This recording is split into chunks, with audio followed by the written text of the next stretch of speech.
Allez, c'est parti pour cette nouvelle vidéo. Donc aujourd'hui sur un truc récurrent qui est comment sortir du salariat. Donc c'est un truc souvent que les gens se posent quand ça se passe pas bien dans leur boulot, qui sont pas épanouis ou qui a des problèmes de management ou qui a un problème avec le patron. Enfin, il y a plein de cas comme ça. Ou alors des fois on a une poussée, un élan de vouloir se lancer et voilà être à son compte pour un projet. Donc souvent, le premier réflexe, c'est comment faire. Hein, c'est le truc bien occidental du comment. Aujourd'hui, je voulais quand même revenir sur le pourquoi. Hein, encore une fois, c'est le pourquoi est très important. Et c'est ces 5 choses à savoir, selon moi, voilà, avant de se lancer. Alors, si tu es déjà lancé dans l'entrepreneuriat, ou encore une fois que tu es à ton compte dans une TPE ou profession libérale et qu'il y a des choses qui ne marchent pas très bien, tu peux aussi rester parce qu'il y a des points de ce camembert qui vont certainement t'intéresser. Mais c'est ça que je voulais reprendre avec toi aujourd'hui parce qu'encore une fois, c'est quelque chose où on me demande souvent des conseils dessus, où j'accompagne certaines personnes sur ces formes de transition, ce qu'on appelle. C'est pour moi les 5 pièges ou les 5 choses à savoir voilà, avant de se lancer dans le salariat. Et aussi à savoir peut-être que tu n'as peut-être pas vu si tu es déjà lancé dans la Ferrari, comme on dit. Bon, premier point, c'est vraiment, celui-là, il est très important. C'est que souvent, quand on va passer du salariat à son compte, c'est de faire très attention entre le lien, l'humain, toi, et le lien que tu vas avoir avec ton entreprise. Avant, tu travailles pour une entreprise, ou tu travailles pour quelqu'un qui a son entreprise. Là, c'est vraiment un truc qu'il faut être très vigilant, c'est que ton entreprise, elle va respirer ta personnalité, elle va respirer aussi tes blocages inconscients, elle va respirer aussi ton bien-être. C'est-à-dire que souvent, je vois des gens qui se lancent dans l'entrepreneuriat, mais qui ont beaucoup de casseroles personnelles, si on peut appeler ça comme ça, ou alors qui n'ont pas une hygiène de vie très poussée, ou qui n'ont pas travaillé la gestion du stress ou tous ces trucs-là. Ben, dis-toi que ça, c'est très compliqué une fois que tu vas lancer ton entreprise ou, voilà, ou ton business, comme on dit, parce que, encore une fois, la personne morale, si on peut dire ça comme ça, d'un point de vue juridique, elle va être très liée à la personnalité de la personne qui est derrière. Et c'est ce que je dis souvent, hein, c'est celui qui tient l'outil est plus important que les outils. Donc ça, c'est vraiment un truc qui est sous-estimé et qu'il faut bien faire attention.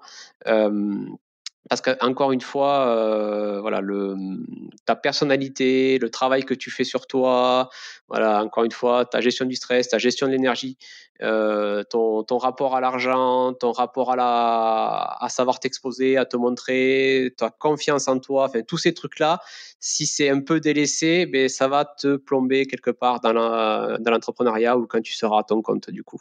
Donc ça, c'était le premier point qui, selon moi, est important. Le deuxième, c'est un truc voilà, qu'on ne parle pas souvent non plus, mais quand tu vas aller être en ton compte, tu vas être vraiment dans la solitude, ce qu'on appelle. Tu as ce truc-là, quand tu es encore dans le salariat, tu peux avoir les collègues, tu as un manager, voilà, même si ça se passe bien ou pas bien, mais tu n'es pas vraiment tout seul. Par contre, quand tu es à ton compte, hein, encore une fois, si tu es freelance, entrepreneur ou profession libérale, il y a des moments où tu vas être seul, c'est-à-dire seul face à tes problèmes, face à tes décisions.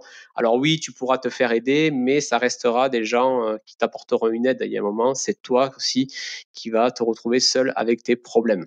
Et peut-être que si tu es dirigeant d'une TPE, par exemple, tu n'es pas seul, on va dire, parce que tu as des équipes et tout ça, mais il y a certaines situations où tu vas sentir que la solitude peut te peser, du coup. Ouais. Donc ça, c'est un truc à prendre en compte. C'est quelque chose voilà, que je revois fréquemment. Alors moi, dans mon cas, je n'ai pas eu ce problème-là parce que j'aime la solitude. Mais voilà, j'ai pas mal de gens qui arrivent avec ce truc-là et voilà, souvent des gens qui sont poussés par la liberté d'ailleurs, hein, c'est un truc je veux passer à mon compte pour être libre, mais ils ont sous-estimé ce côté solitude. Donc ça, c'est un autre point. Le troisième point, celui-là qui a été plus difficile pour moi, par exemple, c'est ce qu'on appelle le rapport à l'échec.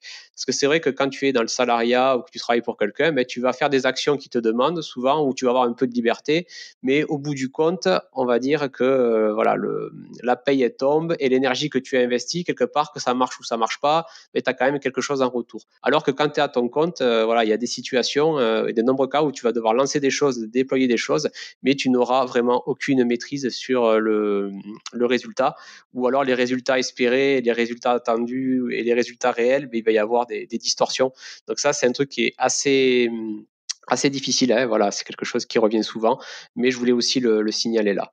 Un autre point, c'est, l'action contre la réflexion stratégique, parce que ça aussi, c'est un truc que je vois souvent, c'est, les gens qui vont se lancer, qui sont motivés, qui vont vraiment, vraiment, vraiment mettre le paquet, voilà, ils vont voilà, c'est des battants, hein, quelque part, mais il y a ce truc sous-estimé de la réflexion stratégique, qui avant, dans le salariat, quelque part, était fait par quelqu'un d'autre, souvent, et c'est ce truc-là d'être tout le temps dans l'action, sans réfléchir, ne pas prioriser, de ne pas poser les bonnes actions et surtout de rester tout le temps dans la tête dans le guidon. Parce qu'en général, quand on est à son compte, on a une expertise, on a son métier, mais il y a plein de choses qui vont graviter autour, hein, que ce soit savoir se vendre, l'administratif, protéger son entreprise aussi. Tous ces trucs-là, ben, ça va demander de sortir la tête du guidon et de faire du méta et aussi faire de la stratégie.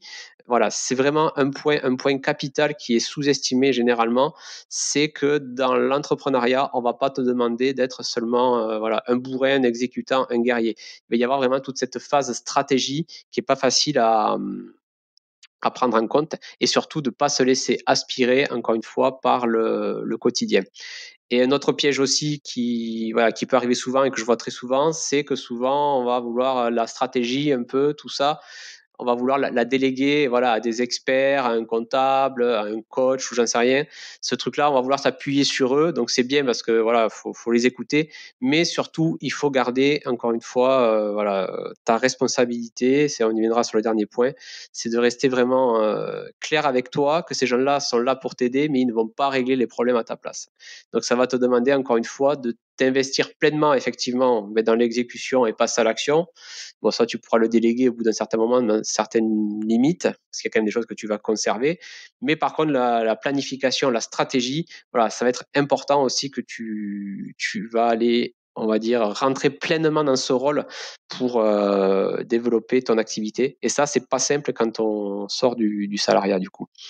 Et la dernière chose, c'est la responsabilisation. C'est ce truc de, voilà, ça revient un peu à ce qu'on disait tout à l'heure, c'est que là, tu vas être tout seul sur le bateau, c'est toi qui vas trancher, c'est toi qui vas prendre les décisions, tu n'auras pas quelqu'un à aller voir qui va trancher pour toi, ou même s'il met du temps à répondre, ce soit dans les entreprises, c'est ça, en général, on a des patrons, soit qui tranchent, ça c'est pas mal, les gens ils aiment bien en général, mais on a des patrons aussi, ou des chefs de service, ou des managers voilà, qui tranchent oui et non, ou qui tranchent et qui changent d'avis, donc ça c'est vrai que c'est un peu pénible à gérer, mais il y a quand même toujours quelqu'un derrière qui est responsable, on va dire.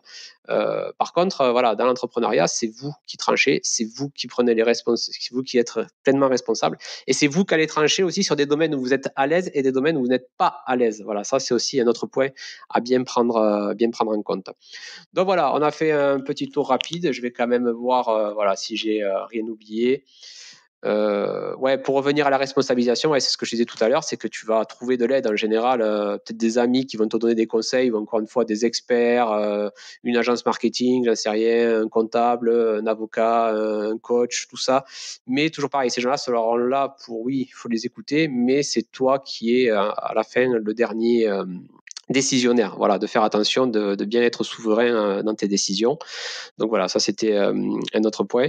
Donc voilà, on a fait un tour rapide. Donc maintenant, tu vois, tout ça, c'est peut-être pas forcément simple à retenir. Donc moi, l'image que j'aime beaucoup, comme tu le vois, c'est cette soupe que tu dois voir sur la diapo que j'ai mis là et que tu dois te dire, mais qu'est-ce qu'elle fait là? C'est comme disait souvent mon grand-père. Hein, mon grand-père, il était menuisier.